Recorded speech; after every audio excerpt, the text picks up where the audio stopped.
You touched your phone 96 times today. You unlocked it, scrolled, tapped, closed, opened again. Maybe you're holding it right now.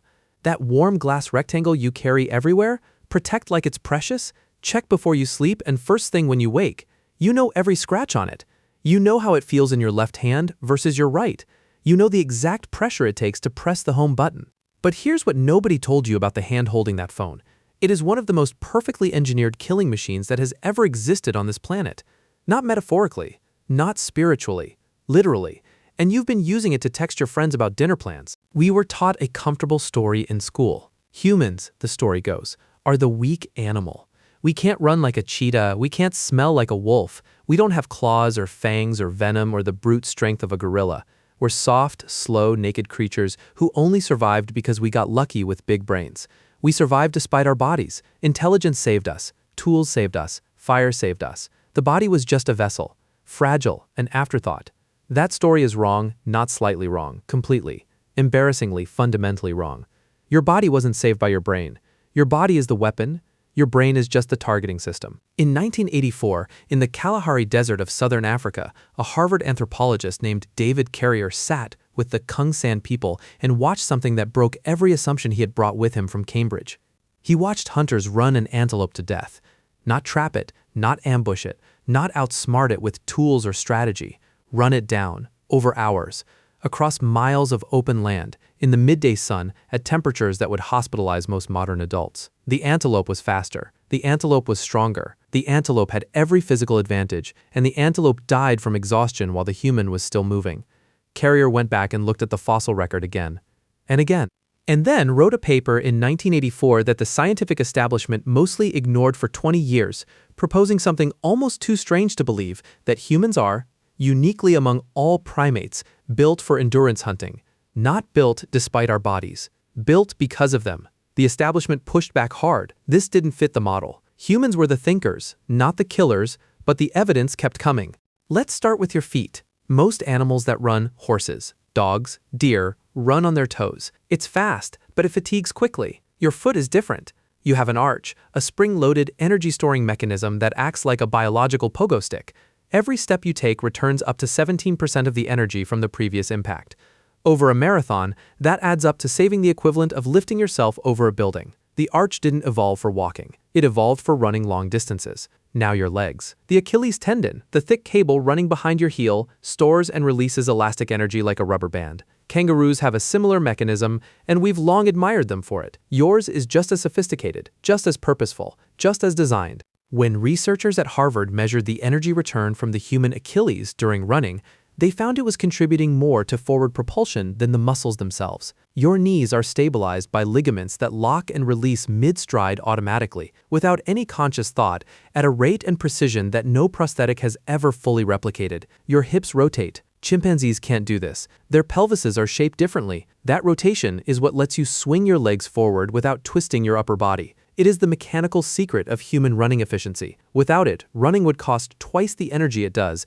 And then there's your head. This one surprises people. You have a ligament called the Nuchal ligament running from the base of your skull down into your spine. Its only job is to stop your head from bobbing forward when you run.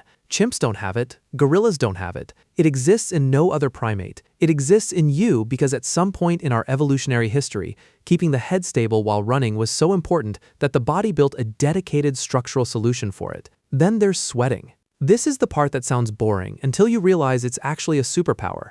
Humans are among the sweatiest animals alive. We have between 2 and 4 million eccrine sweat glands distributed across our entire body surface. Most animals cool themselves by panting, which means they have to slow down to breathe or breathe to slow down, and their cooling system competes with their running system. Yours don't compete. You can run and cool at the same time. A horse overheats in less than 10 kilometers of hard running. You can run 80 in the heat of the African afternoon, the time when every other predator retreats to shade. A human hunter is at their physiological peak. The lions are sleeping. The hyenas are panting in the shadow of an acacia tree.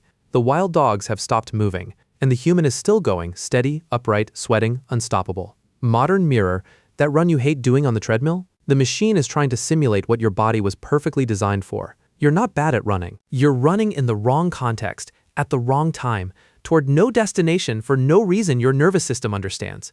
Your body is waiting for the signal that makes running make sense. It never comes. So every treadmill session feels like starting a sentence you never get to finish. Here's the thing the anthropology textbooks leave out, because it makes people uncomfortable. Persistence hunting, running prey to death, doesn't just require physical endurance.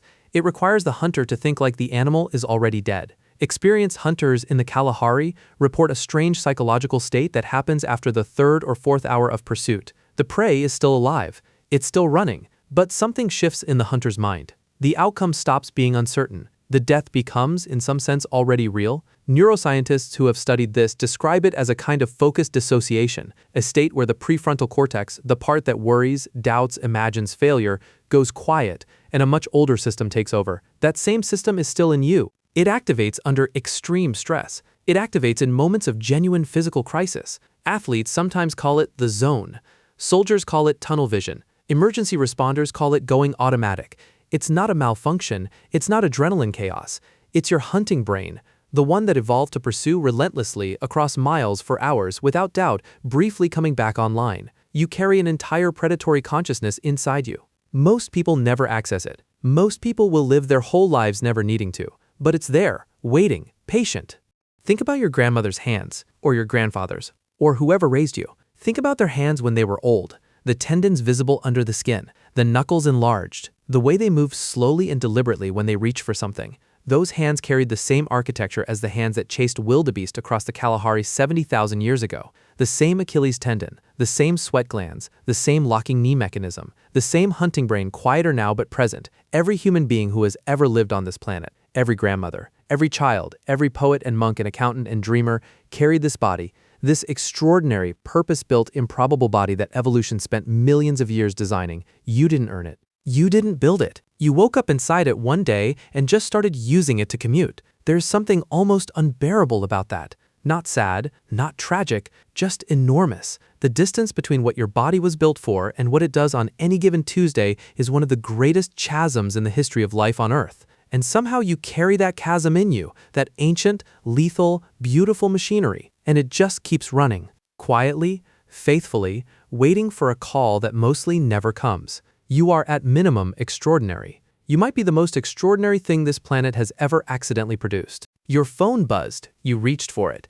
That unconscious automatic grab, and the hand that held it flexed its 29 joints, fired 35 muscles, activated the spring-loaded arch of the palm, stabilized the grip with tendons that haven't changed shape since the Pleistocene.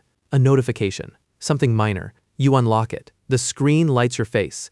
Outside somewhere, the sun is setting over a flat plain you'll never see, in a landscape that shaped every millimeter of what you are, under a sky that watched your ancestors run until something fell. You scroll. The body waits.